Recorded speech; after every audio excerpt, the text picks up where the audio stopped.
The hunter's shadow, the crimson dust of Kepler 442b swirled around Captain Marcus Vale's boots as he moved through the skeletal remains of the abandoned mining facility.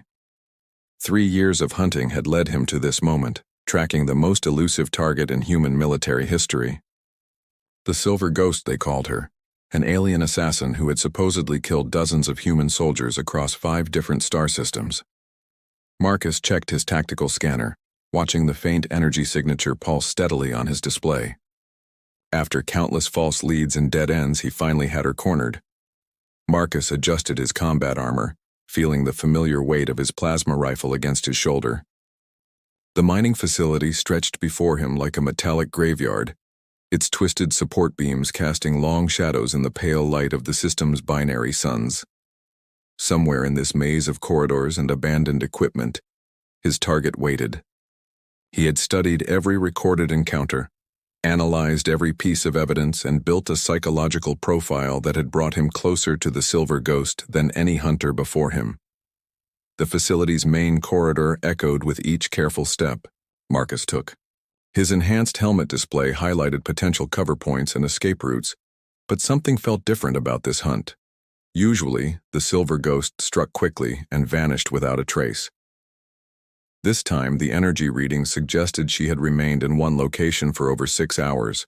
It was unprecedented behavior that made Marcus's instincts scream warnings he couldn't quite understand. As he rounded a corner near the facility's central processing unit, Marcus caught sight of movement in his peripheral vision. A flash of silver disappeared behind a massive ore processor, confirming what his scanner had been telling him. She was here, and for the first time in 3 years of pursuit, she wasn't running. Marcus raised his weapon and activated his suit's enhanced targeting system, preparing for the confrontation that would define his career. The silence stretched between hunter and hunted as Marcus advanced toward the processing unit. He could hear his own breathing echoing inside his helmet, steady and controlled despite the adrenaline coursing through his system. Years of training had prepared him for this moment, but nothing could have prepared him for what happened next. The Silver Ghost stepped out from behind the processor, hands raised in a gesture that looked almost like surrender. Marcus found himself face to face with his legendary target for the first time. She was tall and graceful, with silver skin that seemed to shimmer in the facility's dim lighting. Her eyes were a striking violet color, and they held an intelligence that caught Marcus off guard. Most aliens he had encountered showed either fierce aggression or desperate fear when cornered. This one showed neither. Instead, she watched him with what appeared to be recognition, as if she had been expecting this meeting for a long time. The alien's combat suit was unlike anything in human military databases. It appeared to be made of a living metal that adapted to her movements, and Marcus could see various devices and sensors integrated into its surface. Most importantly, she was armed with weapons that could have killed him before he even knew she was there, yet she made no move to use them. This realization sent a chill through Marcus that had nothing to do with the facility's cold atmosphere. Marcus kept his weapon trained on the Silver Ghost, while activating his communication system to call for backup. However, before he could speak, the alien did something that changed everything. She began removing her weapons, placing them carefully on the ground between them. Each movement was deliberate and non-threatening, and Marcus found himself hesitating to pull the trigger. This was not the behavior of a cold-blooded assassin preparing for a final battle. When the alien finished disarming herself, she spoke in perfect, unaccented human standard. Her voice was melodic and calm, carrying an underlying sadness that Marcus couldn't ignore. She told him her name was Zephyra, and that she had been waiting for him to find her. The admission struck Marcus like a physical blow. 3 years of hunting and his target had been allowing herself to be tracked. Nothing about this encounter matched anything he had been trained to expect. Marcus demanded to know why she had killed so many human soldiers. But Zephyra's response confused him even more. She claimed that she had never killed a single human, that her people were not the enemy humanity believed them to be. Instead, she insisted that she had been protecting human colonies from a threat that military intelligence either couldn't see or refused to acknowledge. Marcus's training told him this was likely psychological warfare, an attempt to create doubt and hesitation in a critical moment. Despite his suspicions, Marcus found himself studying the equipment Zephyra had placed on the ground. Among her weapons were devices he didn't recognize, sophisticated scanning equipment that seemed designed for observation rather than combat. One device in particular caught his attention, a small data pad covered in symbols that looked almost like human military coordinates. When he demanded an explanation, Zephyra told him to examine it more closely. The data pad contained detailed information about human patrol routes, colony locations, and military installations across multiple star systems. Marcus's first thought was that this confirmed his worst fears about alien intelligence gathering. However, as he studied the data more carefully, he noticed something disturbing. The information wasn't organized like intelligence reports meant for planning attacks. Instead, it was marked with warning symbols and danger indicators, as if someone had been tracking threats to human positions. Zephyra watched Marcus's growing confusion with what appeared to be patience mixed with urgency. She explained that her people, the Velthara, had been monitoring human expansion for decades, not as potential conquerors but as guardians. According to her account, there was another alien species, something she called the Devourers, that had been systematically destroying young civilizations across the galaxy. The Velthara had taken it upon themselves to protect emerging species from this ancient threat. Marcus's mind reeled as he tried to process these revelations. If Zephyra was telling the truth, then everything he understood about the galactic conflict was fundamentally wrong. The aliens his people had been fighting weren't invaders seeking to destroy humanity, but protectors trying to keep them safe from something even worse. The implications were staggering, challenging not just his mission but the entire foundation of the war effort. Before Marcus could demand more proof or explanations, the facility's emergency alarms began blaring throughout the complex. His tactical display lit up with incoming threats, multiple hostile contacts approaching from the eastern perimeter. These weren't human signatures or Velthara energy patterns. They were something else entirely, something that made his scanning equipment struggle to maintain a lock. Marcus realized they were about to face the very threat Zephyra had been warning him about. Zephyra moved with fluid grace to retrieve her weapons, her earlier surrender forgotten in the face of genuine danger. She called to Marcus with urgency, in her voice, telling him that the Devourers had found them and that they needed to work together if either of them hoped to survive. Marcus found himself at a crossroads that would define not just his own fate, but potentially the future of human-alien relations throughout the galaxy. The sound of approaching enemies echoed through the facility's corridors as Marcus made his choice.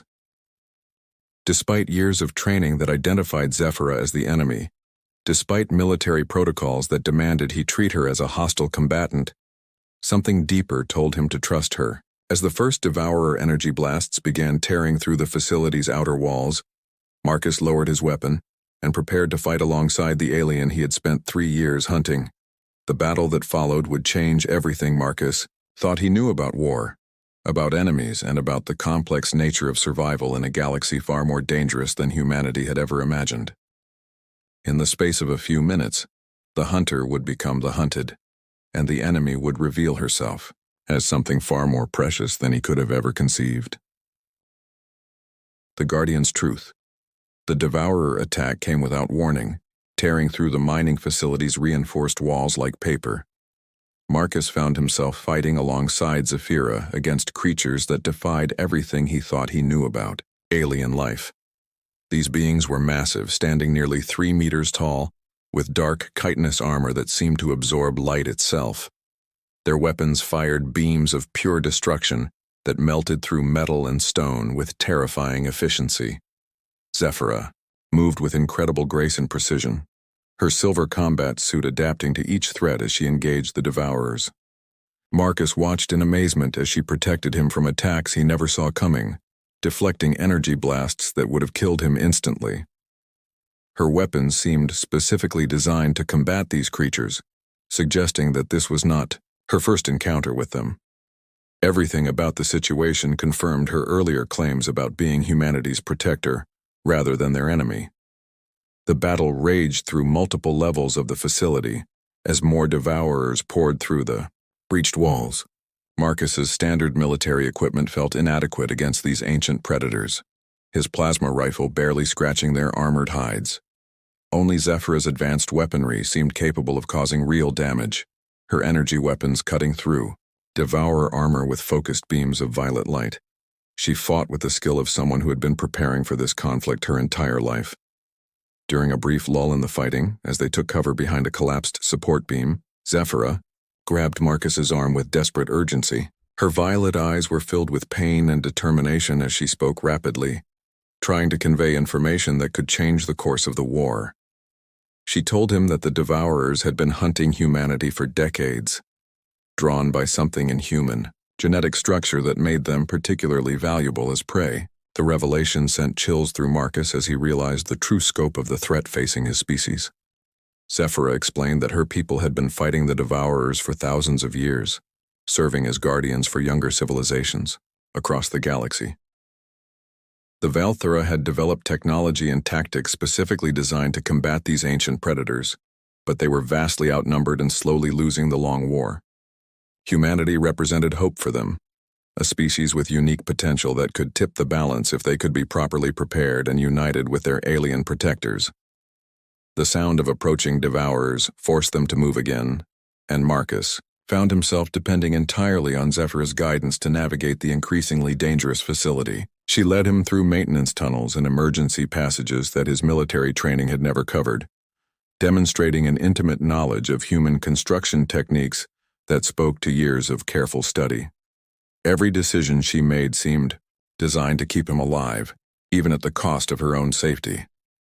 As they reached the facility's central command center, a massive Devourer assault team cornered them with no escape route available. The creatures moved with predatory intelligence, coordinating their attack to eliminate any possibility of retreat. Marcus prepared for what seemed like certain death, but Zephyra stepped forward with grim determination. She activated something on her combat suit that began glowing with intense silver light, and Marcus realized she was preparing to sacrifice herself to ensure his survival. The explosion that followed was unlike anything Marcus had ever witnessed. Zephyra's suit released a massive pulse of energy that tore through the Devourer ranks, destroying several of the creatures and buying precious time for escape. However, the effort left her critically wounded, silver blood flowing from multiple injuries as her combat suit's life support systems began failing. Marcus caught her as she collapsed, feeling the weight of someone who had dedicated her life to protecting people she had never met. In her final moments, Zephyra pressed a small, crystalline device into Marcus's hands, her strength fading rapidly as she spoke with urgent whispers. The crystal contained everything her people had learned about the Devourers over millennia of conflict, including their weaknesses, their technology, and most importantly, the location of their main fleet approaching human space. She told Marcus that he carried genetic markers that made him essential to humanity's survival, traits that would allow him to interface with Valthera technology in ways no other human could. Zephyra's dying words revealed the most shocking truth of all. She had been assigned to watch over Marcus since his birth, part of a careful breeding program designed to create humans capable of wielding Valthera Guardian technology. His exceptional tracking abilities, his unusual intuition in combat, even his survival through situations that should have killed him, were all results of subtle genetic modifications made by her people generations ago. Marcus was not just a soldier, but humanity's potential bridge to an alliance that could save both species. As Zephyra's breathing became labored, she made Marcus promise to take the crystal to his military leaders and convince them to stop fighting the Valthera. The approaching Devourer fleet was massive, far larger than anything humanity had ever faced, and only a united front between the two species had any hope of survival. She begged him to look beyond the prejudices and fear that had driven the conflict, to see the truth that could save countless lives across the galaxy. Marcus held Zephyra as her life ebbed away in the ruined command center, surrounded by the bodies of the creatures she had died fighting. Her sacrifice had saved not just his life, but potentially the future of human civilization. As her violet eyes closed for the final time, Marcus felt a fundamental shift in his understanding of the universe. Everything he had believed about The war, about enemies and allies, about humanity's place in the galaxy, had been revealed as tragically wrong. The weight of the crystal in his hands represented both incredible opportunity and crushing responsibility. Marcus knew that convincing his superiors to abandon years of military doctrine and alliance with an alien species would be nearly impossible. The evidence Zephyra had provided might not be enough to overcome the fear and hatred that had driven the conflict for so long. Yet he also knew that failure to act would doom both species to destruction at the hands of an enemy neither could face alone. Emergency sirens began wailing across the facility as human military forces finally arrived to investigate the disturbance. Marcus realized he had only minutes to decide how to present what had happened, how to frame the truth in a way that might actually be believed. The crystal contained proof of everything Zephyra had told him, but proving the authenticity of alien technology to skeptical military leaders would require careful planning and perhaps more courage than he had ever shown in combat. As rescue teams entered the command center, Marcus made his choice. He would carry Zephyra's message to the highest levels of human military command, even if it meant sacrificing his own career and reputation. The truth about the Devourers, about the Valthara, Guardians, about humanity's true place in the galactic conflict, was too important to remain hidden. The survival of two civilizations might depend on his ability to convince others of what seemed impossible. Colonel Harrison arrived with the rescue team, surveying the devastation with experienced eyes that had seen countless battlefields. When he found Marcus kneeling beside Zephyra's body, holding the strange crystal, his expression shifted from relief to suspicion. Marcus knew that the next few minutes would determine whether humanity would face the coming threat, united with their secret protectors, or divided and vulnerable to an enemy that had destroyed countless civilizations before them.